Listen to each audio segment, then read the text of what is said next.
Remember Demolify, Apule Diva, John Tigard, Ndurona Kubi, Promoter Chiwa, Ndurona Kubi, Manager Timomi, Kwereya Chidogo, Improve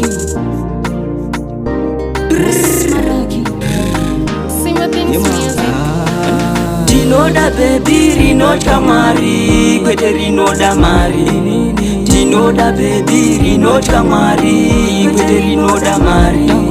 Dinoda baby, Rinota Mari, Kwete Rinoda Mari, Dinoda baby, Rinota Mari, Kwete Rinoda Mari, Doda baby, Rinota Mari, Kwete Rinoda Mari, Kadaro taumba ushamwari, I baby rinenge rine skiri, baby rinoziya madhiri, baby rinondida zvandiri, kwete rinondidira motokari. Inini Dinoda baby rinotya Mwari, kwete rinoda mari. Dinoda baby rinotya Mwari, kwete rinoda mari. Dinoda baby rinotya Mwari, kwete rinoda mari. Dinoda baby rinotya Mwari, kwete rinoda mari. Ndolwana kupi ko baby rakadaro, baby rinondipa mufaro, rinotya Mwari kumusoro, kwete kuti baby rine makaro, baby rine manyaro,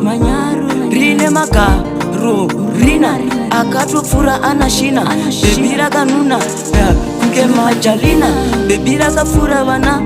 bina, baby rekuti ini naro tinohwina, baby rakamecha kukanya vitina, baby rinobva iko potwana pugana, baby rekuti tiyevi chimushina, baby risadire mari gwama, baby rekuti nini kaona natopina narozama, baby rine diri, baby risingandidire vhiri, vhiro baby randinoda rinotya Mwari, kwete kuti baby rinoda mari, nekuti inini andina kwama, baby rakadaro topinda narozama, kwete kuti baby nondiudza